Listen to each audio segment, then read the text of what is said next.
What's going on, everyone? I'm just a typical, average American here today to react to some huge and disappointing news. It's been a couple days now, so you might have heard that the major US Canada trade deal is over, is done. It's wraps. It's a complete failure, you know? So thanks a lot, Trump. I'm so glad that that's who we had in charge of things on our side. That turned out great for everyone.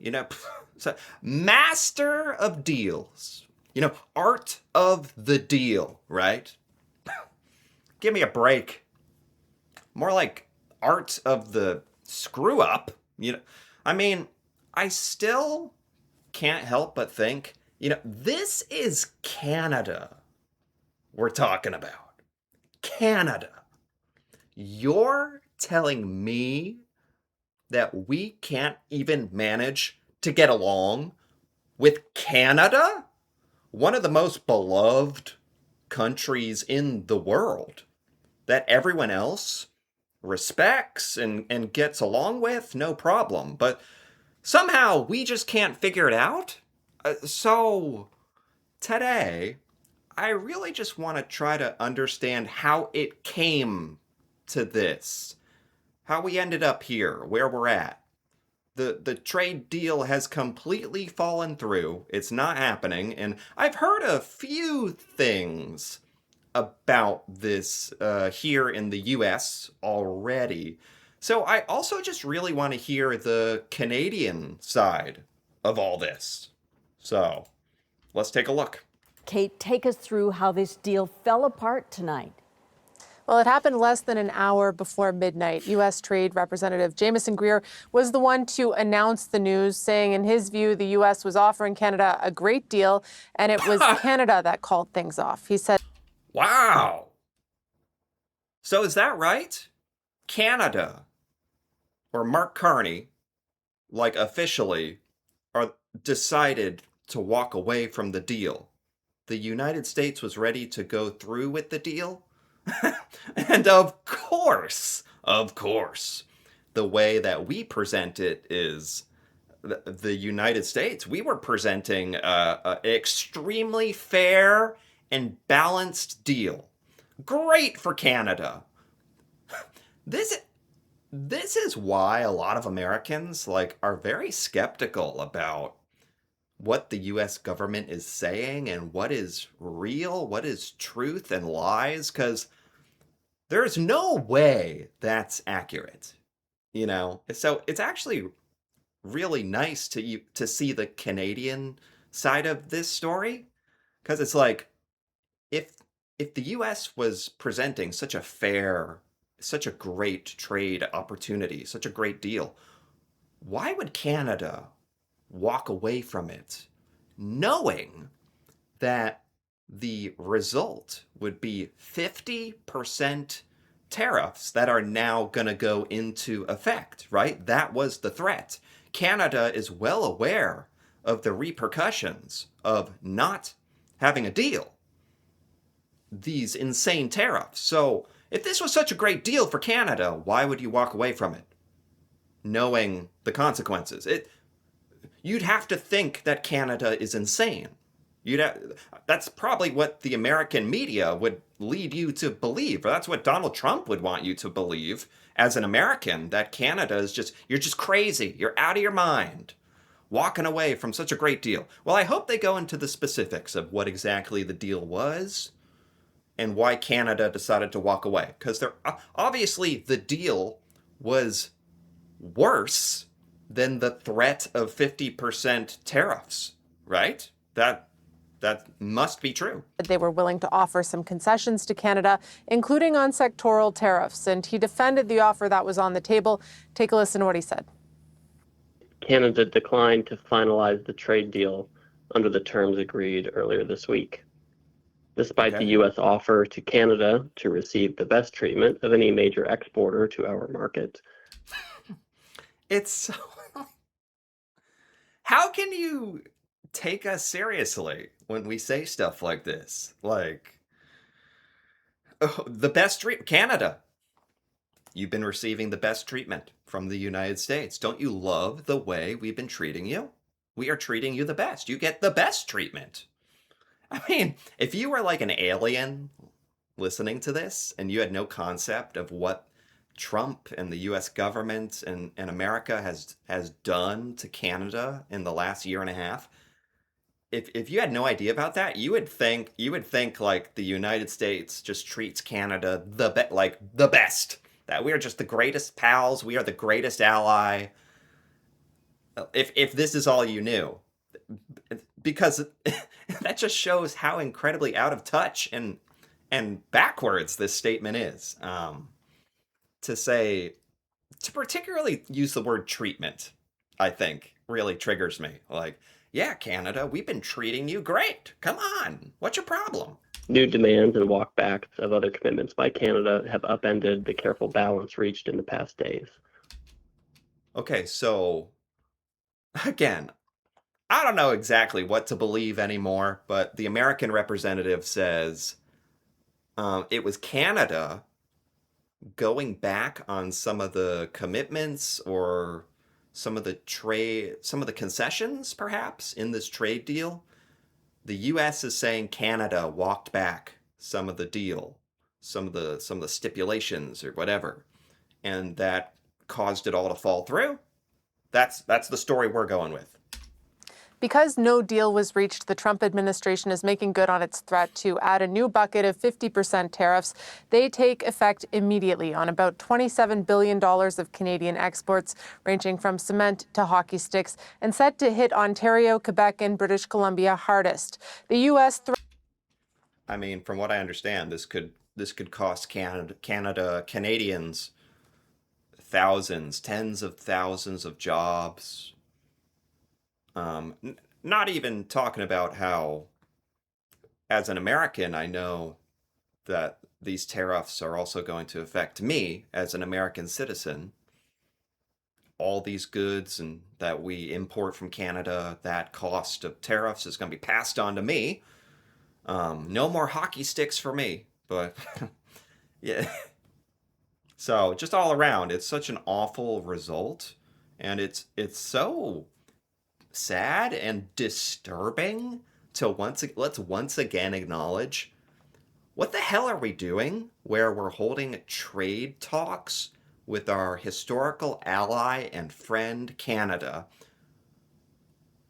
essentially holding a loaded gun to your head in the form of like threatening 50% tariffs.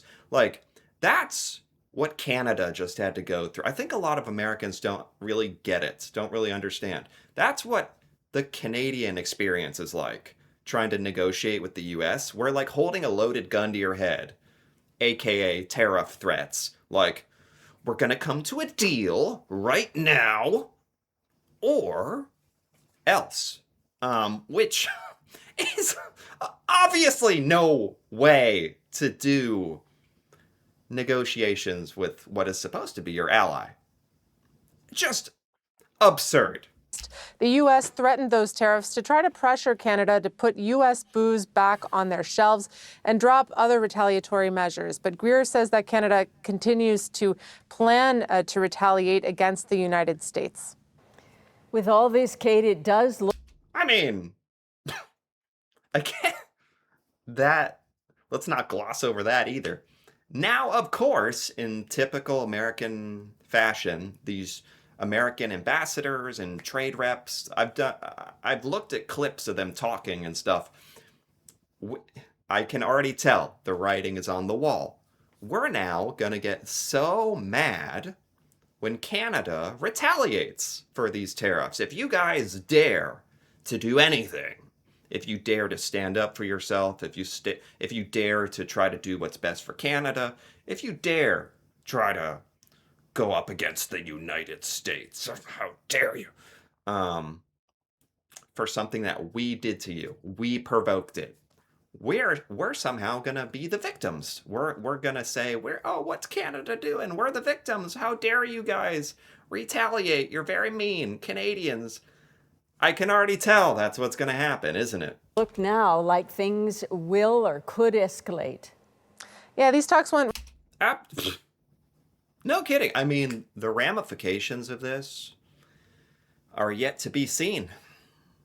But this was kind of like, let's be honest, I feel like it's been building up to this moment for months, so over a year, like trying to get this comprehensive trade deal. It's been tariff after threat after 51st state nonsense after threat after another tariff, on and on and on, leading up to this moment where like creating this fair, balanced deal might have done something. I don't even know. Maybe that's too hopeful, but it would have done something. It would have been one check mark on the board for like, oh, Canada and the US can get along. We can do something together. We can agree on something. And that didn't even happen. So it's just so incredibly deflating, and kind of what they're alluding to here is getting me thinking, like, what is next? What happens now? Anyway, we're getting ahead of ourselves. I still really want to understand fully why the trade deal didn't happen. Right up to the deadline, with Canadian negotiators spending most of today at the table. Both sides are blaming each other. Prime Minister Mark Carney said part of it came down to the U.S. making last-minute demands, but Canada does plan to hit back with dollar-for-dollar counter tariffs. A senior Trump... Oh my God. I mean, that's expected. But and it's also like, what does the U.S. expect? Like, we're asking for it. We're asking for it. But it's still like, man, dollar for dollar. So does that mean the same sort of 50% tariffs back on us? Or like tariffing the same dollar amount? I think we're targeting like $20 billion worth of goods, or maybe it means Canada is going to target a similar amount, or it's not good. Whatever. But I do understand Canada has to do what you got to do. Like, and also, I mean, fundamentally, it's what Canada, if I'm trying to remain objective, it's what Canada probably should do. Like, it's not good. It's tariffs. It's more tariffs, so it's not good for Canada. It's not good for the U.S. But Canada has to continue to stand up for itself, fight for itself, retaliate. I do firmly believe that. That's just like, you have to. You can't just do nothing, or else, like, who wants to live in that world where Donald Trump can just do whatever he wants to you with no repercussions? Like, that's not even a world. That's not a world I want to live in as an American. I don't want other countries to do that. So, as bad as it is, it's probably the right move. Administration officials speaking on background said it's up to Canada if it chooses to retaliate, but escalation is a choice and that their sole interest remains protecting American jobs. I am so triggered by so many of the statements coming out of the American side of things. I can only imagine how triggered Canadians are when you hear this stuff. I can only imagine how mad this must make you. So both sides are blaming each other for the deal falling through. The US is saying Canadians changed stuff, went back on promises. Canadians are saying Americans changed stuff and went back on our promises and tried to change the deal. Everyone's blaming each other. And of course, the US, the statement that really got me there was the US saying, Canada could retaliate. That's a choice. That would be pretty crazy. That would be totally on Canada. No, it's not. That's on us. That's on the US. We're causing all this. We are causing all this. Make no mistake. Let it be on the record. Make no mistake. It is the United States, led by Donald Trump, that started all this, that is perpetuating all of this, and Canada is responding to it. And we like to act like the victim. At the outset of this intensification of talks, Carney said no deal is better than a bad deal, but Canadian negotiators are now set to leave Washington without a deal in hand. Wow. All right, Kate McKenna, thanks for all your reporting tonight in Washington. Wow. Let's go to Ashley Burke now in Ottawa. Ashley, the Prime Minister's response was swift. Oh. Yeah, Susan, the Prime Minister says that he is striking back since the U.S. is going ahead with these 50% tariffs on almost $28 billion of Canadian exports. Mark Carney $28 billion. More than I thought. By a lot. says that he will match those tariffs dollar for dollar to hit the U.S. In a statement, the Prime Minister said that Canada has been trying to get at the table, has been trying to get American negotiators to lower Donald Trump's tariffs. They've been hitting some Canadian sectors hard, including aluminum, steel, auto, and lumber. That's been for a while now. And I believe it's hard to keep track. There's so many freaking tariffs that have also been raised and lowered, and some were deemed illegal, then brought back under some other stupid law. So many different times. It's actually hard to keep track, genuinely. It's not. I actually think that's a tactic that Donald Trump uses on purpose, even here in the US, on the American people, where he just does so much bullshit all the time in different ways, constantly, to like confuse you so you can't really keep up with all the madness. Or I do actually believe that's a part of it. Also, now that I'm thinking about it, in Trump's like Trump thinks he's like a master of deals.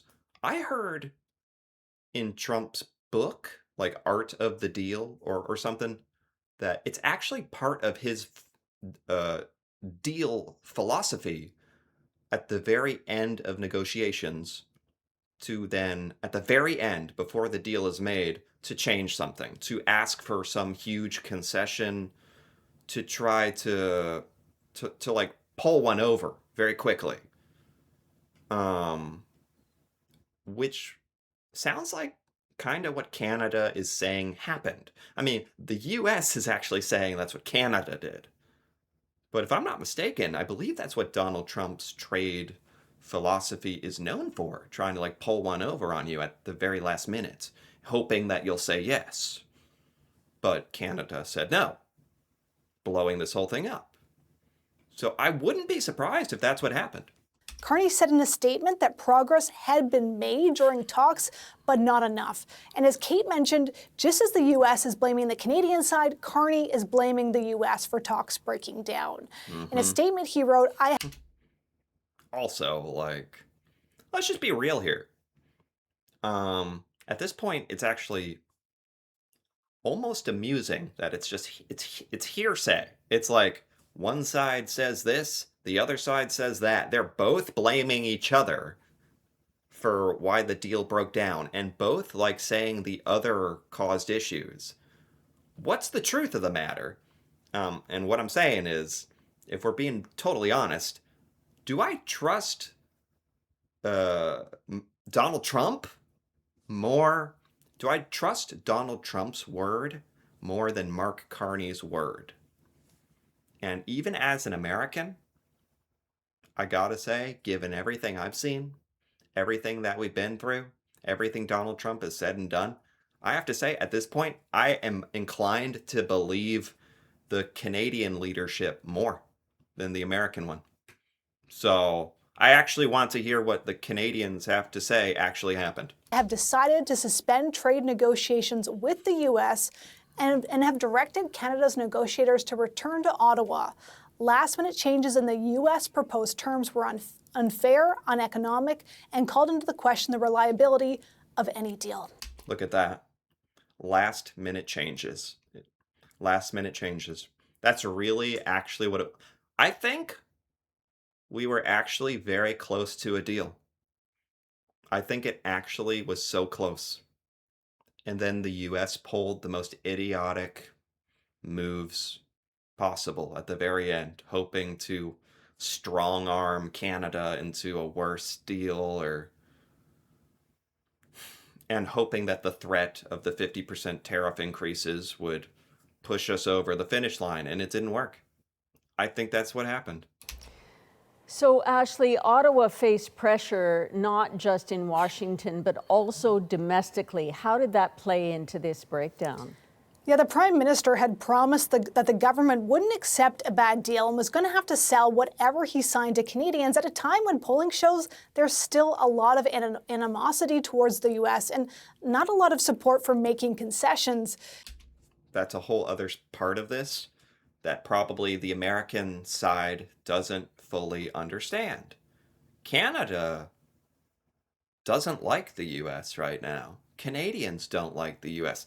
The Canadian people probably don't want to see Mark Carney or the Canadian government accept a bad deal. Like, it turns out it probably was a bad deal, but even even a slightly bad deal, it seems like Canadians are not like this. The sentiment right now is Canadians don't want much to do with the United States. You don't want anything to do with us. So it was going to take a lot for this deal to go through, let alone us trying to pull a fast one at the end. No wonder it didn't happen. Manitoba's premier spoke out, saying that he thought that Canada could push for a better deal. The Prime Minister had asked premiers to put American alcohol back on the shelves to lock in, to secure an agreement. And wow. So Mark Carney was asking Canadian provinces and stores to put American alcohol back on shelves as like a show of goodwill or something. So Canada really was like, because that's a big deal. I know that's a huge deal. So Canada really, that proves to me Canada was ready to like play ball, make like some serious concessions. So I want to know how bad this deal was, like, because it sounds like Canada was trying to make it happen. Wap Kinew questioned if that would be giving up too much for a deal that accepts that Trump's tariffs are here to stay. Instead of speaking out, Ontario's Premier Doug Ford, he went silent in recent days. And since the Prime Minister briefed premiers on this, yeah, probably silent because I have often said it's nice that Mark Carney is able to like be very diplomatic and not share his true feelings about Donald Trump, and because nothing would ever happen. Trade would be impossible. Like, negotiations would be impossible if people in the Canadian government spoke honestly about Trump. It'd be like, we think you're a moron. We think you're an idiot and a crook and a liar, and we don't want anything to do with you. Then then that would be the end of it. And even if that would feel good in the moment, it wouldn't be conducive to a trade deal. So it just makes me think, did like some of these politicians, like they're talking about in Canada, just go silent because they had nothing positive to say about the U.S. during these negotiations? They're like, I better just like turn off my phone and not say anything, get off the internet, or else I'm going to say something I regret. Possible deal. But he just broke that silence by posting on social media that Team Canada needs to stand together more united than ever before. The Prime Minister has my full support for a strong response, tariff for tariff, dollar for dollar. Wow. Now, BC's Premier also posted online that Canada will always defend itself, and its politeness should never be mistaken for weakness. Carney says that in the coming days, the government will announce more support for industries hit by Trump's tariffs, and he'll also be facing questions about why the talks broke down and what happens next. Absolutely. I think we're all very curious about what exactly happened, the details of this deal and why it fell through. We all understand it didn't happen, and the trade deal didn't happen. We all kind of understand why it didn't happen. Like, sounds like the U.S. was like asking for too much or not negotiating in good faith. But I would be interested in the details, let's be honest. Yes, unclear where all this goes from here. Thank you tonight, Ashley Burke in Ottawa, rather. All right, senior business reporter Peter Armstrong, you've been on the phone taking notes. What struck me is that the U.S. got out first and said this was Canada's problem. We offered them something, they didn't take it, they're walking away, and the deal's done. Of course, that's what we said.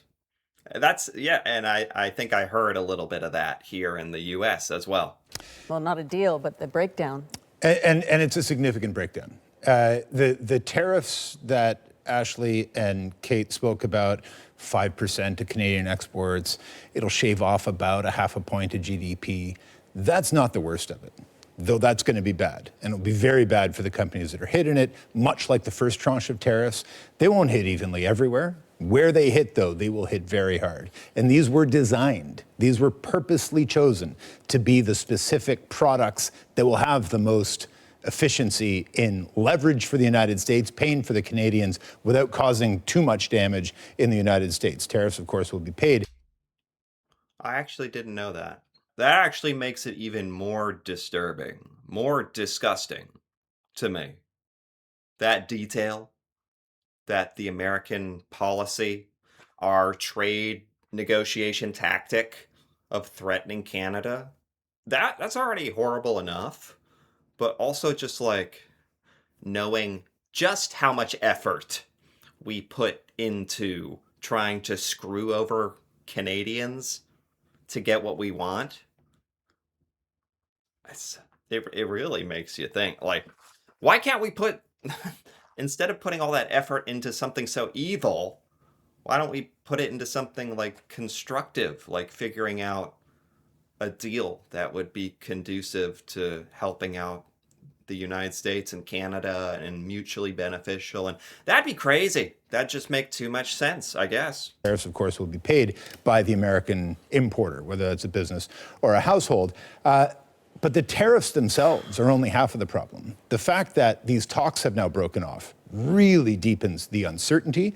It really calls into question what happens next. The senior White House official has said that there's no scheduled meetings. Carney has said he's called his people back. So, oh my God. Are you kidding? There's no more scheduled meetings. No, Canadians and American representatives aren't scheduled to talk about this. It's just over. That's just it. This was the big moment, like I was thinking. This was supposed to be it.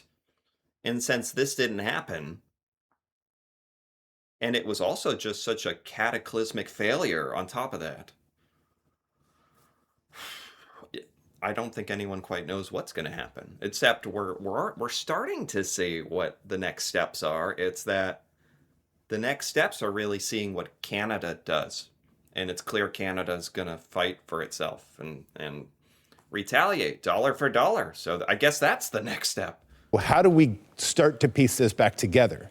Wars of all kinds, shooting wars and trade wars are very easy to start. They're very hard to stop and to get back under control. The steps that need to be taken to get this back are now much further away.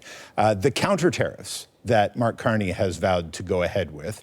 A senior administration source has said if Canada retaliates, the president will be given options to level the playing field yet again. So we're into this cycle where Canada will retaliate, the Americans will retaliate to the retaliation, and that can even further erode a very bad situation.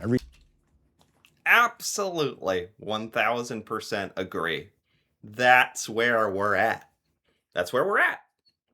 The never-ending cycle. The United States began what is now the never-ending cycle of us attacking Canada, Canada retaliating, us getting mad, attacking again, threatening again, Canada standing up for itself. And yeah, because that's how I want to phrase it, because I know a lot of Americans or American representatives, government, Donald Trump, want to phrase it as, yeah, the US, we're doing some stuff. Then Canada's doing a lot of crazy stuff. They're attacking us. They're tariffing us. They're doing very unreasonable stuff, taking advantage of our economy.